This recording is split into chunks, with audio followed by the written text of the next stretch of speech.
नमस्कार, मी निखिल वाघ, सहाय्यक प्रकल्प अधिकारी. नमस्कार, मी अश्विनी नेमाडे, उपशिक्षणाधिकारी.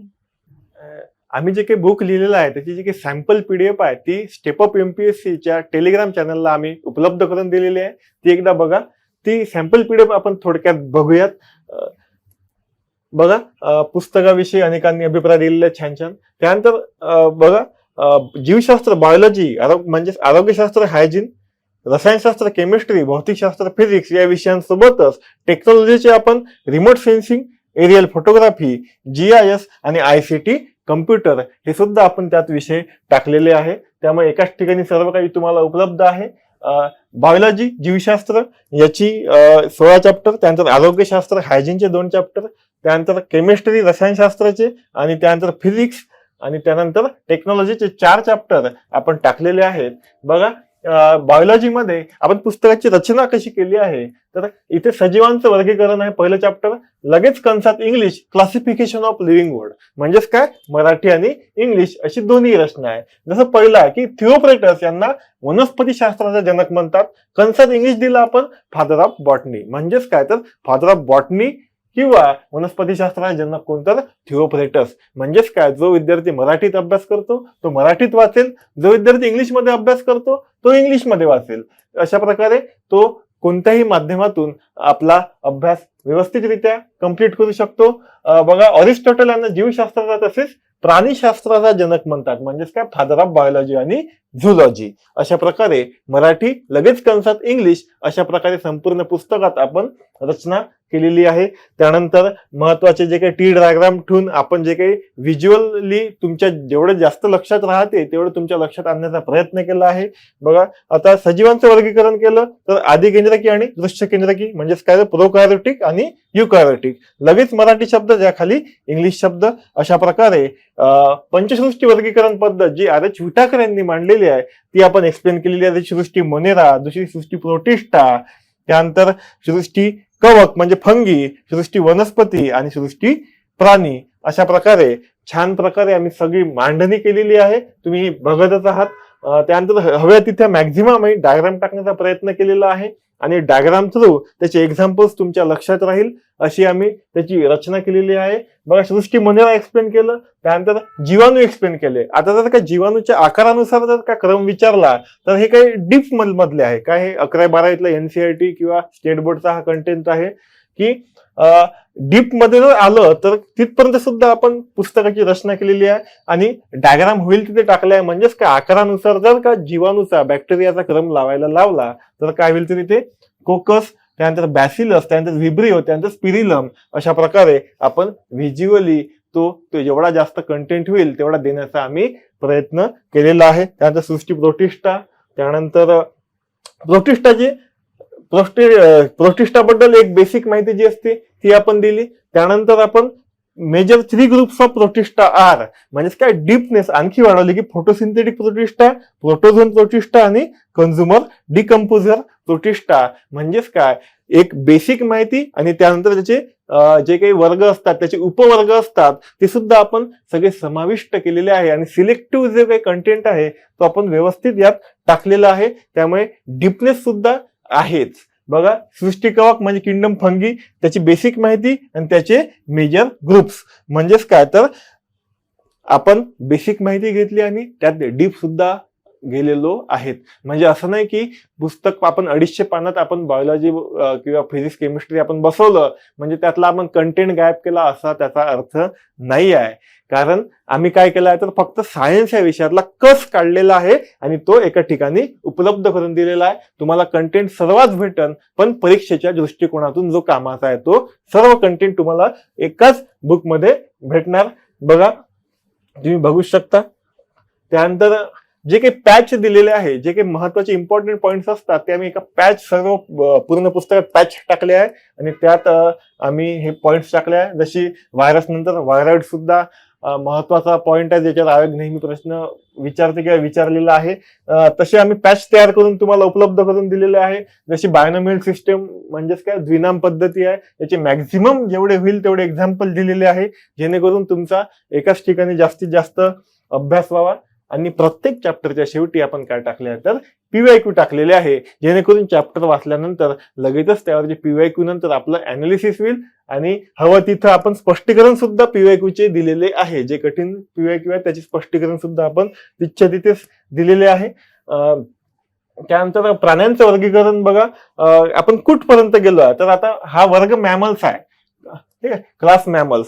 आता मॅमल्सचा जो वर्ग आहे, आपण जे काही सगळे एक्झाम्पल्स आहे प्राणी वर्गीकरणाचे ते आणि वनस्पतींचे सुद्धा ते आपण काय तर बोल्ड करून दिलेले आहे. याचा अर्थ असा की जो बोल्ड केलेला डाटा आहे तो जास्त महत्वाचा आहे आणि तो तुमच्या पाठ असणं आवश्यक आहे. त्यामुळे आपण महत्वाचा डाटा हा बोल्ड सुद्धा केलेला आहे. आणि आता बघा प्राणी वर्गीकरणात काय होते तर आपण किती डीप पर्यंत किती उपसंघ करावे यावर मर्यादा आहे. आता मॅमल्सचं जर आपण एक्झाम्पल घेतलं याचे तर जवळपास 16च्या जवळपास उपसंघ येतात. मग त्यातले कोणते गाव, कारण सगळेच्या सगळे आपल्याला पाठ होत नाही.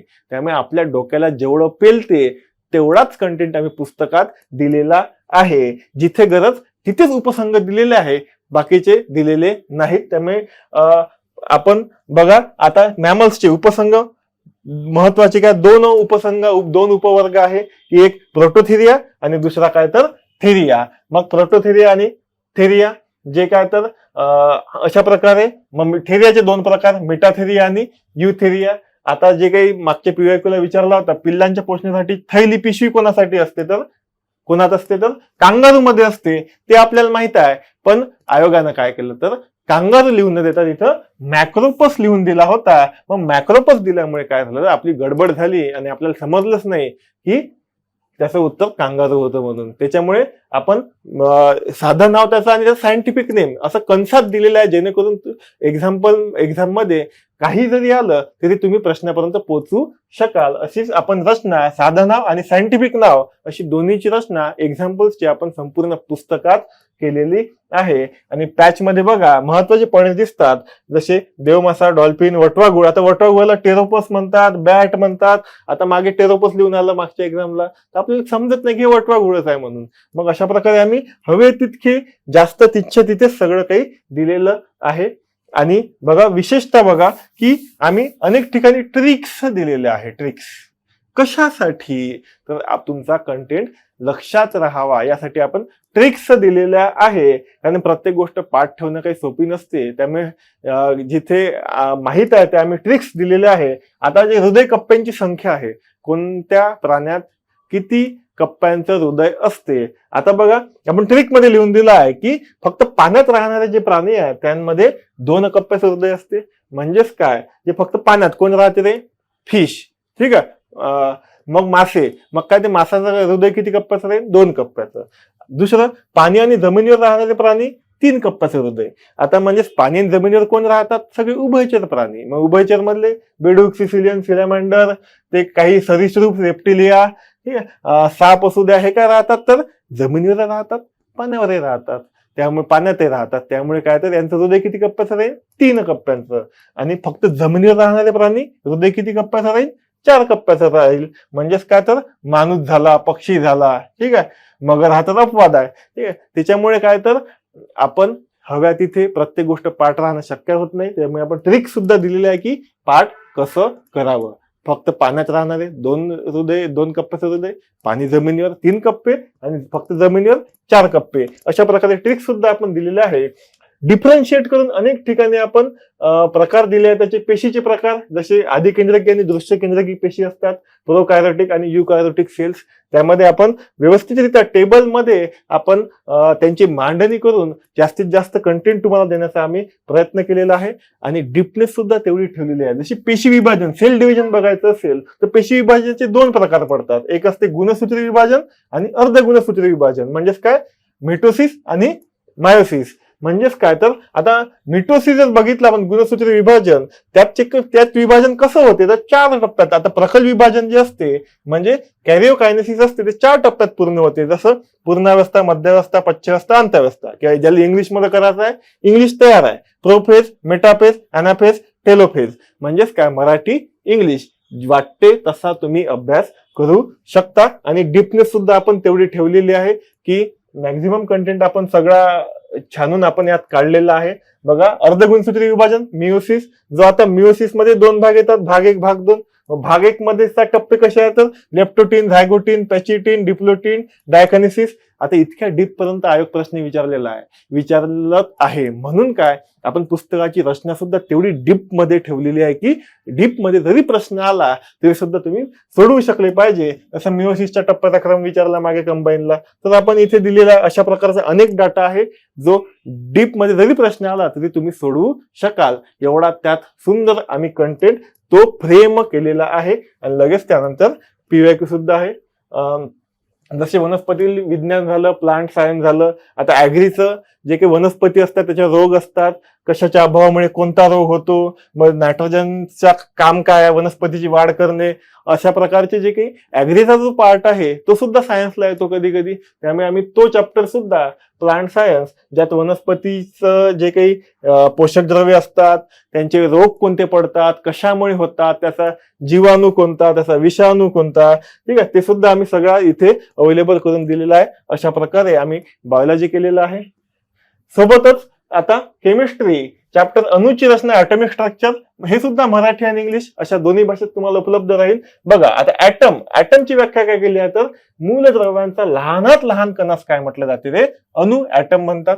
म्हणजेच काय, हे मराठीत झालं. लगेच याला इंग्लिश पाहिजे तू इंग्लिश वाचू शकतो. And atom is an smallest particle of an element. म्हणजे ॲटम काय तर स्मॉलेस्ट पार्टिकल आहे एलिमेंटचा. अशा प्रकारे आपण याची रचना केलेली आहे. त्यानंतर सगळ्यांचे अणुसिद्धांत असू द्या, डायग्राम्स, फोटोज, अशा प्रकारे आकर्षक आपण पुस्तक बनवण्याचा प्रयत्न केलेला आहे. जसं ॲटॉमिक नंबर म्हणजे काय होते तर प्रोटॉन किंवा इलेक्ट्रॉनची संख्या. लगेच इंग्लिशमध्ये ॲटॉमिक नंबर मीन्स काय, number of protons or electrons. Or आणि अँड मधला फरक लक्षात यावा यासाठी आपण मराठी इंग्लिश असं रचना केलेलीच आहे. हवा तिथे बोल्ड सुद्धा केलेलं आहे जे पाठ ठेवावं लागते. जसे इलेक्ट्रॉनिक कॉन्फिगरेशन जेव्हा विचारले जाते, पहिला शेल KLMN या शेलमध्ये किती राहावं तर पहिल्या शेलमध्ये 2, दुसऱ्या 8, नंतर 18, नंतर 32, 2, 8, 18, 42 असा जो काही महत्वाचा पार्ट आहे तो सुद्धा आपण बोल्ड करण्याचा प्रयत्न केलेला आहेच. अशा प्रकारे आपण केमिस्ट्री केलेला आहे. बघा केमिस्ट्रीत सुद्धा खूप डीप प्रश्न विचारायला लागलेले राज्यसेवेत, त्यावरचे गणिती उदाहरणं यायला लागलेले आहे, न्यूमेरिकल्स यायला लागले आहे. मग काय केलं आहे आपण तर आता जसं मोलवर मागे प्रश्न आला होता, मोलॅरिटीवर आला होता, मग ते सुद्धा रचना सुद्धा आपण तशीच केली आहे. तर मोलची कन्सेप्ट आपण लगेच एक्सप्लेन केली आणि लगेच मोलवरचं न्यूमेरिकल एक्झाम्पल सॉल्व्ह करून दिलाय तुम्हाला जसंच्या तसं. तसंच मोल असू दे, मोल फ्रॅक्शन असू द्या विचारू द्या किंवा मोलॅरिटी विचारू द्या. मग मोलॅरिटी जरी विचारली तरी मोलॅरिटी एक्सप्लेन करून दिली आहे कन्सेप्ट, आणि ते कन्सेप्ट एक्सप्लेन केल्यानंतर लगेचच आपण काय केलंय त्याचं उदाहरण न्यूमेरिकल सॉल्व्ह करून दिलेलं आहे. अशा प्रकारे पुस्तक असे अतिशय सुंदररित्या डिझाईन केलेलं आहे आणि सर्व PYQ चे जे काही गणिती उदाहरणं आहे ते सगळे आपण एक्सप्लेन केले आहेत. जसे कंबाईन सीच्या मेन्सला आता काय प्रश्न आला होता तर सोडियमचा ॲटॉमिक नंबर 11 आहे, त्याचा ॲटॉमिक मास 23 आहे, तर त्यामध्ये किती काय असतील. आता बघा असे जे काही एक्झाम्पल्स आहेत ते सगळे आपण काय तिथच्या तिथे सगळी PYQ न्यूमेरिकल तुम्हाला सोडवून दिलेले आहे साध्या सोप्या भाषेत. त्यामुळे तुम्ही याची रचना बघू शकता. बघा एक्झाम्पल आणि लगेच त्याचं स्पष्टीकरण सगळे सोडून दिले आहे. आता हे मोल फ्रॅक्शनचं एक्झाम्पल लगेच स्पष्टीकरण दिलेलं आहे आणि सगळं सोडून दिलेलं आहे. त्यानंतर बघा जेवढे गणिती उदाहरणं दिसत आहे सगळे आम्ही साध्या सोप्या भाषेत तुम्हाला सोडवून दिलेले आहेत. बघा PYQ सगळे एक्सप्लेन केलेले आहे. त्यानंतर फिजिक्स सुद्धा तसंच केलेलं आहे. कन्सेप्ट देणे, लगेच त्याचं मराठी इंग्लिश मध्ये कन्सेप्ट तुमचा क्लिअर करणे, सगळे युनिट देणे आणि त्यानंतर तुमचं फॉर्म्युला देणे हवा तिथं लगेचच, आणि फॉर्म्युल्यानंतर न्यूमेरिकल्स देणे आणि न्यूमेरिकल्स सगळे काय तर तुमचे एक्सप्लेन करून देणे, सोडून देणे. अशा प्रकारे आम्ही फिजिक्सची सुद्धा रचना केलेली आहे. बघा इथे आम्ही डेफिनेशन मधामधात मराठी इंग्लिश न टाकता मराठी पूर्ण वेगळं केलंय, इंग्लिश पूर्ण वेगळं केलंय. तुम्हाला वाटते त्या भाषेत करू शकता. जसं कायनेटिक एनर्जी ची पहिले आपण मराठीत डेफिनेशन आहे की पदार्थाच्या गतिमान अवस्थेमुळे जे काही पदार्थास प्राप्त झालेली ऊर्जा आहे ती म्हणजे गतिज ऊर्जा. आणि इंग्लिशमध्ये डेफिनेशन की the energy possessed by a body due to its मोशनमुळे जी ऊर्जा भेटते त्याला म्हटलं जाते कायनेटिक एनर्जी. अशा प्रकारे मराठी इंग्लिशमध्ये डेफिनेशन, त्यानंतर लगेचच फॉर्म्युला कायनेटिक एनर्जीचा ½ आणि ते झालं की लगेचच त्यावरचं न्यूमेरिकल उदाहरण आपण सोडून दिलेलं आहे कायनेटिक एनर्जीवरचं. अशा प्रकारे आपण फिजिक्सची सुद्धा रचना केलेली आहे. आणि सर्व जेवढे काही PYQ आहेत फिजिक्सचे, तेवढे आपण न्यूमरिकल्स आहेत ते सगळे स्पष्टीकरण PYQ न्यूमरिकल्सचे स्पष्टीकरण आपण दिलेले आहे. तुम्ही बघू शकता की सगळे न्यूमरिकल्स आपण सोडून दिलेले आहे. अशा प्रकारे आपण सुंदर प्रकारे पुस्तकाची रचना केलेली आहे. त्यानंतर टेक्नॉलॉजीचा पार्ट सुद्धा टाकलाय बघा. रिमोट सेन्सिंग असू द्या, काही असू द्या बघा. हे सुद्धा हा विषय समजण्यास कठीण आहे, त्यामुळे आपल्याला कळत नाही आणि याचं मटेरियल सुद्धा व्यवस्थित आपल्याजवळ उपलब्ध राहत नाही. त्यामुळे आम्ही या पुस्तकात टेक्नॉलॉजी सुद्धा अत्यंत छान प्रकारे मांडलेला आहे, जेणेकरून तुमचा पूर्व परीक्षेवेळीच त्याचा अभ्यास होईल किंवा मेन्सच्या वेळेस केला तरी तुम्हाला सोपं जाईल अशी त्याची रचना आहे बघा. रिमोट सेन्सिंग असू द्या, एकदम साधी सोपी भाषा आहे, तुम्हाला समजेल अशीच भाषा आहे. मराठी इंग्लिश दोन्ही भाषा आहे, त्यामुळे तुम्ही कोणत्याही भाषेत करा, काहीच हरकत नाही. रिमोट सेन्सिंग झाला. त्यानंतर आता तसे आता स्कॅटरिंगचे प्रकार असतात. एक असते रिले स्कॅटरिंग, दुसरा असते मै स्कॅटरिंग. आता आकाश निळं का दिसते? व्हाय स्काय इज ब्ल्यू. म्हणजेच काय, निळं का दिसते तर रिले स्कॅटरिंग मुळे दिसते. आणि व्हाय स्काय इज व्हाईट म्हणजेच काय, व्हाईट का दिसते स्काय तर कारण मै स्कॅटरिंग मुळे दिसते. अशा प्रकारे डायग्राम्स आणि माहिती दोन्ही सुद्धा आपण टेक्नॉलॉजी दिलेली आहे, ज्यामुळे तुम्हाला समजण्यास अत्यंत सोपी जाईल. त्यानंतर एरियल फोटोग्राफी हे सुद्धा आपण चांगल्या प्रकारे दिलेलं आहे. एरियल फोटोग्राफी असू द्या. त्यानंतर डीपनेस सुद्धा तेवढी आहे की प्रश्न तुमचे टॅकल होणार म्हणजे होणार. त्यानंतर GIS GPS डायग्राम नुसार आपण त्याचे फरक काढून दिलेले आहे. डायग्राम देणे, पॅच देणे, त्याचे फरक देणे, अशा प्रकारे आपण डाटा मांडलेला आहे. त्यानंतर कम्प्युटर, याचं तर सगळ्यांना टेन्शन राहते की मी कम्प्युटरचा किती अभ्यास करून काय करू, कारण याचा आवाका खूप मोठा आहे कम्प्युटरचा. त्यामुळे आमचं बॅकग्राऊंड असल्यामुळे आम्ही कम्प्युटरला अत्यंत एका बॉक्समध्ये सुंदररित्या मांडला आहे, जेणेकरून तुमचे व्यवस्थितरित्या 80% मार्क तुमचे कव्हर होईल अशी आम्ही त्याची रचना केलेली आहे बघा. कम्प्युटर असू द्या, त्यानंतर कम्प्युटर सुद्धा संगणकाच्या पिढ्या असू द्या किंवा कम्प्युटरच्या इंटरनेटच्या जनरेशन असू द्या. 5G, आता 5G वर प्रश्न येईल, मग 5G ची स्पीड किती असते? 10 Gbps. मग 5G भारतात कोणी चालू केली तर एअरटेल आणि जिओनी चालू केली. अशा प्रकारे आम्ही सगळी माहिती दिलेली आहे. त्यानंतर इंटरनेटच्या संज्ञा असू द्या, पॉइंट वाईज आम्ही मांडलेले आहे. www ते एक्सप्लेन केले आहे पॉइंट वाईज. वेब पेजेस म्हणजेच काय तर वेब पेजेसचे प्रकार, ठीक आहे, मराठी आणि इंग्लिश दोन्ही भाषा वापरून आम्ही छान प्रकारे त्याची रचना केलेली आहे बघा. आता गव्हर्नमेंटच्या प्रोग्रामवर सुद्धा कम्प्युटरमध्ये विचारले जातात, जसे मीडिया लॅब एशिया असू द्या. मग मीडिया लॅब एशियाचे गव्हर्नमेंटचे प्रोग्राम आम्ही त्या वेबसाईटवर जाऊन सगळे प्रोग्राम काढलेले आहे आणि तुम्हाला सगळे उपलब्ध करून दिले आहे. सेहत साथी असू द्या, ई धन्वंतरी असू द्या, ठीक आहे. त्यावेळी जसं आपला पुनर्भव पुनर्जन्य असू द्या, ई सागो असू द्या. तर अशा प्रकारे डिजिटल इंडिया काय आहे, डिजिटल इंडिया कॉर्पोरेशन. मग जसं पहिले काय मीडिया लॅब एशिया होतं, आता काय डिजिटल इंडिया कॉर्पोरेशन झालं. मग अशा प्रकारे सर्व डाटा त्यांच्या वेबसाईटवर जाऊन आपण काढलेला आहे आणि अशा सुंदररित्या 300 पानांचं पुस्तक बनवलेलं आहे, ज्यात 250 पानं जनरल सायन्सचे आहे आणि 50 पानं टेक्नॉलॉजीचे आहे. अशा प्रकारे आम्ही दोन अधिकाऱ्यांनी सुंदररित्या एका सायन्स या विषयाला चौकटीत बसवला आहे.